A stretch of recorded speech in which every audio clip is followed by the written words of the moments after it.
ഈ കാണുന്ന സന്തോഷമൊന്നും എനിക്ക് രാവിലെ ഇല്ല. ഞാൻ ഓൾമോസ്റ്റ് ഒരു 11 മണിയായി എണീക്കാനായിട്ട്. അപ്പം തന്നെ എൻ്റെ അമ്മ ആവശ്യത്തിലധികം പണി തന്നിട്ടാണ് പോയത്. പിന്നെ ഞാൻ വിചാരിച്ചു എന്നൊന്നും ഞാൻ പണിയെടുക്കുന്നില്ലല്ലോ, പിന്നെ അങ്ങ് ചെയ്തേക്കാന്ന് വിചാരിച്ചു. രണ്ടും കൽപ്പിച്ച് ഫുള്ള് ക്ലീനിങ്ങിനായിട്ട് ഇറങ്ങി. നിങ്ങളുടെ വീട്ടിലുണ്ടോയെന്ന് അറിയത്തില്ല, എൻ്റെ അമ്മയുടെ ഒരു വലിയ വിശ്വാസമാണ് ഈ ഉപ്പിൻ്റെ അടിയിൽ കോയിൻ വെച്ചാൽ എന്തൊക്കെയോ ഭാഗ്യം കിട്ടുമെന്ന്. പണ്ടെപ്പോഴും ഇതുപോലെ ക്ലീൻ ചെയ്യാൻ വന്നപ്പോൾ ഞാൻ ഈ സാധനം എടുത്ത് മാറ്റി വെച്ചതാണ്. അപ്പം അമ്മ എന്നെ കൊന്നില്ലാന്നേ ഉള്ളൂ. എന്തായാലും ഭാഗ്യം കൊണ്ടുവരുന്ന മുതലല്ലേ എന്ന് വിചാരിച്ച് ഞാൻ അതൊന്ന് കഴുകി മിനിക്കൊക്കെ എൻ്റെ അടിയിൽ വെച്ചിട്ടുണ്ട്. അപ്പോഴേക്കും അമ്മ വന്നു തോന്നുന്നു. അമ്മ വന്നപ്പോൾ സത്യം പറഞ്ഞാൽ ഒന്നും ആയിട്ടില്ലായിരുന്നു കേട്ടോ, എല്ലാം അതുപോലെ കിടക്കായിരുന്നു. ഞാൻ നല്ല വഴക്കാണ് പ്രതീക്ഷിച്ചത്, പക്ഷേ പുള്ളിക്കാരി ഒന്നും പറഞ്ഞില്ല. അല്ലെങ്കിലും ഇങ്ങനെയാ, വഴക്ക് പ്രതീക്ഷ നമുക്കൊന്നും കിട്ടത്തില്ലേ, ഈ പ്രതീക്ഷിക്കാതിരിക്കുമ്പോഴെല്ലാം കൂടി ഒരുമിച്ച് കിട്ടണം. എൻ്റെ അമ്മയ്ക്ക് ഭരണിയുടെ കളക്ഷൻസ് ഒരുപാടുണ്ടായിരുന്നു. എവിടെ ഭരണി കണ്ടാലും വാങ്ങിച്ചു വെക്കും, വലിയത് ചെറുത് എല്ലാം വാങ്ങിച്ചു വെക്കും. അതിൽ ഏറ്റവും കൂടുതൽ എണ്ണം പൊട്ടിച്ച റെക്കോർഡ് അത് എനിക്കാണ്. എല്ലാ വീട്ടിലും കാണില്ല, എല്ലാം നശിപ്പിക്കാനുണ്ടായ കൊച്ച്. എൻ്റെ വീട്ടിലത് ഞാനായിരുന്നു. ഞങ്ങളുടെ വീട്ടിൽ ഒരുപാട് ചെടികളുണ്ട്, ഒരുപാട്. പണ്ടമ്മയ്ക്ക് ഭരണി കളക്ഷൻ ആയിരുന്നെങ്കിൽ ഇപ്പം അമ്മയ്ക്ക് ചെടികളുടെ കളക്ഷനാണ്. ബേസിക്കലി ലീഫി പ്ലാന്റ്സ് ആണ്, ഫ്ലവേഴ്സിനേക്കാളും കൂടുതൽ ഇൻഡോർ ആയിട്ടുള്ള പ്ലാന്റ്സ്. പിന്നെ നമ്മുടെ ഈ പാവയ്ക്ക, വഴുതനങ്ങ, ചേമ്പ്, കാച്ചിൽ, പിന്നെ ഈ സാധനത്തിൻ്റെ പേരെന്തായിരുന്നു, കോവയ്ക്ക, പയറ്, ഇങ്ങനത്തെ സാധനങ്ങളെല്ലാം ഇഷ്ടംപോലെ ഉണ്ടാവുന്നുണ്ട് ഇവിടെ. അങ്ങനെ ഒന്നും ഉണ്ടാവുന്നതല്ല കേട്ടോ, ഡേ ആൻഡ് നൈറ്റ് പുള്ളിക്കാരി നല്ലോണം കെയർ ചെയ്യുന്നുണ്ട്. ഈവൻ ഞങ്ങളെ രണ്ടുപേരും നോക്കുന്നതിനേക്കാളും കൂടുതൽ she cares them a lot. അതെങ്ങനെ നന്നാക്കി പറക്കി സൈഡിലോട്ട് മാറ്റി വെക്കുന്നുണ്ട്. ഇതിൻ്റെ പേരെന്താണെന്ന് എനിക്ക് അറിയില്ലായിരുന്നു കേട്ടോ. ക്ലിപ്പല്ല, ആ ക്ലിപ്പ് എൻ്റെ സ്ഥിരം സ്ഥലമാണ്. ബാക്കി വരുന്ന സാധനങ്ങളെല്ലാം ഞാൻ ഫ്രിഡ്ജിൻ്റെ മണ്ടയ്ക്കാണ് വെക്കാറ്. ഈ സാധനം എൻ്റെ കയ്യിരിക്കുന്ന സാധനം എന്താണെന്ന് നിങ്ങൾക്ക് ആർക്കെങ്കിലും അറിയാമോ? ഇതെവിടെ വെക്കണം?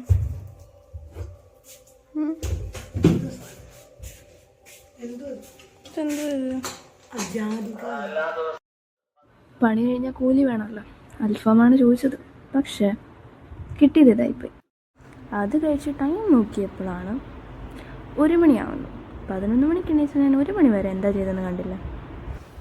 കുറച്ചു നേരം പ്രകൃതി രമണീയത ആസ്വദിച്ചിരിക്കാമെന്ന് വിചാരിച്ചപ്പോൾ അമ്മ താഴേന്ന് വിളി വന്നു. ഉച്ചയ്ക്ക് ഫുഡ് കഴിക്കാൻ പോകണമെന്ന് പറഞ്ഞു അമ്പലത്തിൽ. അങ്ങനെ 1.5 മണിക്കൂർ എടുത്ത് കുളിക്കുന്ന ഞാൻ 1.5 മിനിറ്റ് കൊണ്ട് കുളിച്ചിറങ്ങി. കാരണം അമ്മയുടെ ടോൺ അത്രയ്ക്കും നല്ലതല്ലായിരുന്നു കേട്ടിട്ട്. പിന്നീട് പെട്ടെന്ന് തന്നെ ഡ്രസ്സും മാറിയിട്ട് ഞാൻ ഇറങ്ങി. ഒന്ന് ശ്രദ്ധിച്ച് ആ മുഖത്തോട് നോക്കി ചെറിയ രീതിയിലൊരു രൗദ്രരൂപം നിങ്ങൾക്ക് കാണാൻ പറ്റുന്നുണ്ട്. അതാണ് ഞാൻ പെട്ടെന്ന് ഇറങ്ങിയത്.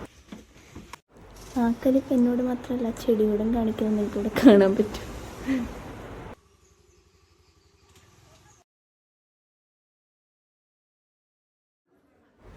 ഇപ്പോൾ ഉള്ള ഈ ചിരി ഉണ്ടോ, ഇതിൻ്റെ റീസൺ എന്താണെന്ന് ഞാൻ പറഞ്ഞാൽ ദേ ആ ചിരിയുടെ റീസണാണ് ആ ഫ്രണ്ടിൽ പോകുന്നത്. സത്യം പറഞ്ഞാൽ ഫുഡ് കഴിച്ചിട്ട് എനിക്ക് നടക്കാൻ വയ്യായിരുന്നു. പിന്നെ മറ്റേ വണ്ടിയാണെങ്കിൽ അങ്ങ് ഫ്രണ്ടിലാണ് കൊണ്ട് വെച്ചിരുന്നത്. അത് കാരണം നടക്കാൻ വയ്യാത്തതുകൊണ്ട് അച്ഛൻ്റെ കൂടെ ഞാനും കയറി. അമ്മ പുറകിൽ നടന്നു വരുന്നു. ആ വഴിക്ക് അമ്മമ്മയുടെ അടുത്തുകൂടെ ഒന്ന് കയറി. ഈ കിടക്കുന്നവന്മാരെ കണ്ടോ, അവന്മാരൊക്കെ എൻ്റെ കസിൻസായിട്ട് വരും. മാത്രമല്ല ഞാൻ ട്യൂഷൻ എടുക്കുന്നുണ്ട്, ഇവരൊക്കെ ഞാൻ ട്യൂഷൻ എടുക്കുന്നുണ്ട്. അവർ കഴിക്കായിരുന്നു. അപ്പം ഞാൻ വിചാരിച്ചെന്നാൽ പിന്നെ പായസം കൊടുത്തേക്കാം അമ്മമ്മയ്ക്ക്. പായസം കൊടുത്ത അമ്മമ്മയും ഹാപ്പി, ഞാനും ഹാപ്പി.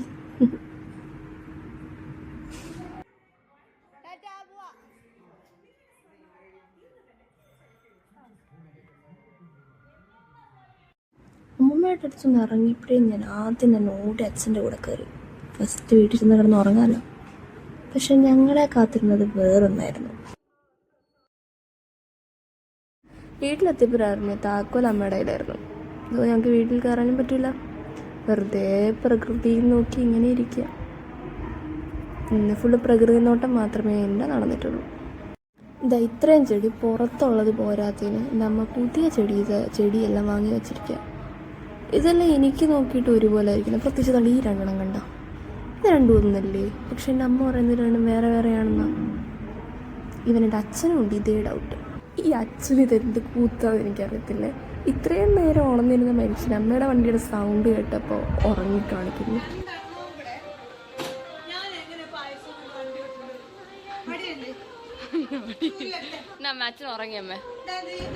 ഒട്ടും അഭിനയമാണെന്ന് പറയത്തില്ല, അത് കണക്കിരിക്കുന്നുണ്ടോ. ഇവരുടെ ഉണ്ടല്ലോ, ഇവരുടെ കെമിസ്ട്രി എന്ന് പറയുന്നത് it is beyond something. Like നമുക്ക് ഇങ്ങനെ കണ്ടുകൊണ്ടിരിക്കാൻ തോന്നുന്നു.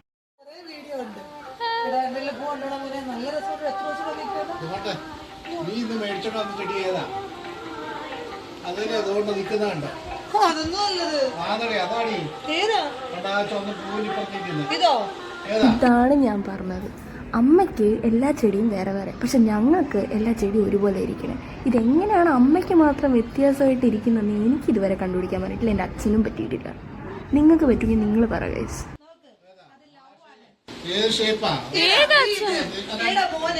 ഇത് പടർന്നു കീറുന്ന ചെടി, ഇത് മറ്റേതെന്ന് പറഞ്ഞാൽ കയറിയിട്ടില്ല. എന്നിട്ട് എൻ്റെ അമ്മ ആ താക്കോൽ എൻ്റെ കയ്യിൽ തന്നിട്ട് പറയുക ഡൂവ വാക്കാൻ. ഇത് എന്ത് ന്യായമാണെന്ന് നോക്കിയേ.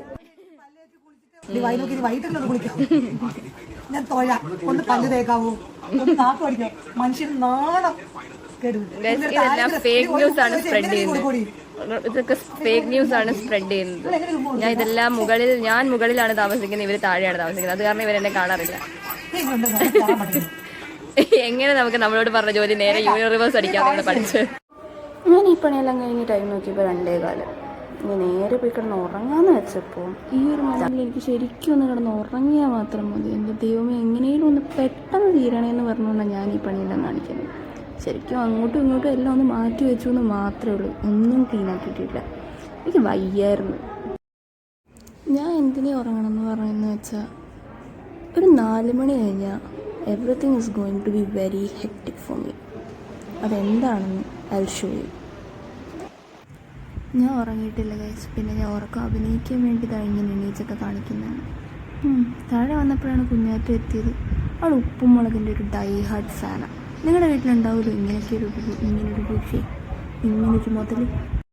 ഞാൻ അപ്പോഴേക്ക് എൻ്റെ ഫേസ് ഒന്ന് കഴുകി. ഇതാണ് എൻ്റെ വീട്ടിൽ 4 മണി കഴിഞ്ഞുള്ള അവസ്ഥ. ഒരു 10-30 കുട്ടികൾക്ക് ഞാൻ ട്യൂഷൻ എടുക്കാറുണ്ട്. ഇടയ്ക്ക് ഇവളെ ഒന്ന് ചൊറിയാൻ ചെല്ലും. ഇവൾ സ്വന്തമായിട്ടെല്ലാം അങ്ങ് പഠിച്ചോളൂ. ഇവൾക്ക് പ്രത്യേകിച്ച് നമ്മളാരും പറഞ്ഞു കൊടുക്കേണ്ട കാര്യമില്ല. എന്താ അറിയില്ല, കൊച്ചിലോട്ട് അവൾ അങ്ങനെയാണ്. ഇന്ന് ഞാൻ അത്രയും ടയർഡല്ല. ബിക്കോസ് വീട്ടിൽ രാവിലെ തൊട്ടിരുന്നോണ്ടാണെന്ന് തോന്നുന്നു. സാധാരണ ഒരു 8:30-9 വരെ ഇവിടെ കുട്ടികൾ കാണും. ഞാൻ കോളേജിൽ നിന്ന് വരുമ്പോൾ ഒരു 5:30 അടുത്താവും. എന്നിട്ട് ഞാൻ ഒരു 5:30 to 9 അല്ലെങ്കിൽ 8:30 വരെ ഞാൻ കുട്ടികളെ പഠിപ്പിക്കും. എന്നോട് കുറേ പേര് ചോദിച്ചിട്ടുണ്ട് കേട്ടോ, എങ്ങനെയാണ് കോളേജും ട്യൂഷനും ഒക്കെ മാനേജ് ചെയ്തു പോകുന്നതെന്ന്. പക്ഷെ ഇപ്പം ഞാനൊരു 5 yearsനടുത്തായി ഇങ്ങനെ ചെയ്യാൻ തുടങ്ങിയിട്ട്. ആൻഡ് ഇതൊരു പാർട്ട് ഓഫ് ലൈഫായിട്ട് മാറി. എന്ന് വെച്ചാൽ ഇതിപ്പം ശീലമായി. വെളിയിലിരുന്ന് മടുത്തപ്പോൾ ഞങ്ങളൊന്ന് ലൊക്കേഷൻ മാറ്റി. പിള്ളേരെല്ലാം പോയപ്പോൾ ടൈം ഒരു 8:45 പുറത്ത് അമ്പലത്തിൽ പാട്ട് കേൾക്കുന്നുണ്ടായിരുന്നു. അതും കേട്ട് അമ്മയുടെ സാമ്രാജ്യത്തിൽ ഒരു ഫ്ലവർ പോട്ടും മേടിച്ച് ഇങ്ങനെ നടക്കുന്നതാണ് നമ്മൾ കാണുന്നത്. ഈ കാഴ്ച ഞങ്ങളുടെ വീട്ടിൽ സ്ഥിരം കേട്ടോ. എല്ലാ ദിവസവും രാത്രി അമ്മയ്ക്ക് ഈ ഒരു പുലാത്തലുള്ളതാണ്. അല്ലേ കുഞ്ഞാരെ ചൊറിയാൻ ഭയങ്കര സുഖം കേട്ടോ. വീഡിയോയിൽ വരണ്ടെന്ന് പറഞ്ഞിട്ട് അവൾ ഇൻവെർട്ടറായി കളിക്കുകയാണ്. നമ്മളങ്ങനെ വിടും. അവിടെ നേരെ ഏത്തയ്ക്ക് ഞാൻ തൂക്കി. അപ്പുറത്ത് കുഞ്ഞാറ്റ എന്തൊക്കെയോ കാര്യമായിട്ട് കാണിക്കാനുണ്ട്. കാണുന്ന സീൻ ഞങ്ങളുടെ വീട്ടിൽ പതിവായിട്ടുള്ളൊരു കാര്യമല്ല, വളരെ റെയറായിട്ട് മാത്രം കാണുന്നതാണ്. ഞാനങ്ങനെ താഴോട്ട് ഇറങ്ങി വരാറില്ല. ട്യൂഷൻ കഴിഞ്ഞാൽ മുകളിൽ തന്നെ ഇരുന്നതിൻ്റെ പ്രൊജക്ട് വർക്കും ആ കാര്യങ്ങളൊക്കെ തീർക്കാറാണ് നോക്കുന്നത്. ഇവിടെ നേരത്തെ എന്തൊക്കെയോ പണി കാണിക്കാൻ പറഞ്ഞില്ലേ, അത് താണ്ടി ഇതായിരുന്നു. കുറ്റം പറയല്ലല്ലോ, തരക്കേടില്ലായിരുന്നു. എന്ത് തരക്കേടുണ്ടാവാനാ. എണ്ണ കുറച്ച് കൂടുതലായിരുന്നു. എനിക്ക് ആ ടേസ്റ്റ് ഒട്ടും ഇഷ്ടമില്ല. അത്യാവശ്യം നല്ല പുളി ഉണ്ടായിരുന്നു കേട്ടോ. ഇവിടെ ശരിക്കും ഒരു വെറൈറ്റി ആയിട്ടോ കേട്ടോ. അവൾക്ക് കഴിക്കണമെങ്കിൽ ഫോൺ വേണം. കൊച്ചിൽ അങ്ങനെയൊന്നും അല്ല പഠിപ്പിച്ചത്. എങ്ങനെയോ വളർന്നു വരുന്നതിൻ്റെ ഇടയ്ക്ക് എങ്ങനെയൊക്കെയോ ഇങ്ങനെ ആയതാണ്. പിന്നെ അവൾ ഉപ്പും മുളകും ഇട്ട് തേച്ചിട്ട് ആ ഉപ്പും മുളകും ആ സൈഡിലെ പാത്രത്തിൽ പറ്റിച്ചിട്ടാണ് അവൾ കഴിക്കുന്നത്. പിന്നെ ഇതേ കണക്ക്. പിന്നെന്തിനാണ് അവൾ ഉപ്പും മുളകും ഇടുന്നത്? അമ്മ അവിടെ സൈഡിൽ നിന്ന് എണ്ണയുടെ കണക്കും ഉപ്പിൻ്റെ കണക്കും മുളകിൻ്റെ കണക്കും ഒക്കെ പറയുന്നുണ്ടെങ്കിലും അവളത് കെയർ ചെയ്യുന്ന കൂടിയില്ല. കോളേജിൽ ഫൈനൽ ഇയർ ആയത് കാരണം പ്രൊജക്റ്റിൻ്റെ ഒക്കെ നല്ല രീതിക്ക് തിരക്കുണ്ട്. അത്യാവശ്യം നല്ല വർക്ക് ലോഡും ഉണ്ട്. പ്രൊജക്റ്റും കാര്യങ്ങളും ഒക്കെ ആയിട്ട് എനിക്ക് റിസർച്ചൊക്കെ ഭയങ്കര ഇഷ്ടമുള്ളൊരു കാര്യമാണ്. ചില സമയത്ത് ഇഷ്ടപ്പെട്ട് ചെയ്യാൻ തോന്നും, പക്ഷേ ചില സമയത്ത് നമുക്ക് ഭ്രാന്ത് പിടിക്കും. നമ്മൾ വിചാരിക്കുന്ന പോലെ ഒന്നും കാര്യങ്ങൾ പോവില്ല. ടൈം എന്ന് പറയുന്നൊരു വലിയ ഫാക്ടറാണ്. അത് നമുക്കങ്ങോട്ട് സെറ്റായിട്ട് വരില്ല. ഇപ്പോൾ ഒരു 1:30 ആയിട്ടുണ്ട്. എൻ്റെ വർക്ക് കംപ്ലീറ്റ് ആയെന്ന് ചോദിച്ചാൽ നാളത്തേക്ക് വേണ്ടിയിട്ടുള്ള കാര്യങ്ങളൊക്കെ ഞാൻ ഒതുക്കി വെച്ചു. എല്ലാവരും കിടന്നു. കുഞ്ഞേട്ട കിടന്നു, അമ്മ കിടന്നു. കുഞ്ഞേറ്റൊക്കെ രാത്രി ഇരിക്കുന്ന കേട്ടോ. ഞാൻ എൻ്റെ കണക്ക് എൻ്റെ പാത പിന്തുടരുക എന്നൊക്കെയാണ് പറയുന്നത്. ഞാൻ രാത്രി ഫുള്ളിരിക്കുന്ന ടൈപ്പാണ്. ഒരു 3 മണി 4 മണിയൊക്കെയാണ്. ഇന്ന് കുറച്ച് നേരത്തെ കിടക്കാമെന്ന് വിചാരിച്ചു. ബിക്കോസ് നാളെ അത്യാവശ്യം നല്ല പരിപാടിയുണ്ട്. ചിലപ്പോൾ ഒരു കോട്ടയത്ത് പോകേണ്ടി വരും. കോളേജിൽ നിന്ന് പോകാമെന്ന് വെച്ചു. അപ്പോൾ അങ്ങനെയൊക്കെ കുറേ പരിപാടി ഉണ്ടായിരുന്നു. ഇന്ന് നേരത്തെ കിടക്കാമെന്ന് വിചാരിച്ചു. നാളത്തേക്കുള്ള പരിപാടിയൊക്കെ ഓൾമോസ്റ്റ് സെറ്റാക്കി വെച്ചിട്ടുണ്ട്. ഇന്നത്തെ ദിവസം ഇത്രയേ ഉള്ളൂ. ബൈ. അല്ല, ഇത്ര നേരം ഞാൻ പറഞ്ഞ എല്ലാം കേട്ടിട്ട് അറ്റ്ലീസ്റ്റ് ഞാൻ ആരാണെന്ന് കൂടി അറിയാതെ പോവാണ്. എൻ്റെ പേര് ആവണി. എന്നെ വീട്ടിൽ കല്യാണി എന്ന് വിളിക്കും. എൻ്റെ അമ്മ എന്നെ കൊച്ചിലെ വിളിച്ചിരുന്നത് കല്ലൂന്ന, പക്ഷെ എല്ലാവരും വിളിച്ച് അവസാനം കല്യാണിന്ന്. സാധാരണ എല്ലാവരുടെയും പേര് ഷോർട്ടാവുക ചെയ്യുന്നത്, വിളിച്ച്. പക്ഷെ എൻ്റെ വലുതാവുക ചെയ്തത്. ഞാൻ തരക്കേടില്ലാതെ പാടുന്നതാണ് എൻ്റെ ഒരു നിഗമനം. അത്യാവശ്യം ഞാൻ കേട്ടിട്ടുള്ളതും അങ്ങനെയാണ്. പക്ഷെ ഒരു കുഴപ്പമേ ഉള്ളൂ, ആകെ എനിക്കറിയാവുന്ന 3 പാട്ട്. അതിലൊന്നിതാ. സ്കൂൾ പഠിക്കുന്ന ടൈമിൽ ഒരുപാട് പാട്ട് പാടുന്നത്, അപ്പം ഞാനധികം പാടാറില്ല. അതിലെനിക്ക് റിഗ്രറ്റ് ഉണ്ട്. അതുകൊണ്ട് തന്നെ ഞാനിപ്പോൾ എടുത്തിരിക്കുന്നൊരു തീരുമാനമാണ് ഡേ ബൈ ഡേ ഓരോരോ പാട്ട് പഠിക്കാം and give it to myself so that I won't regret it in the future.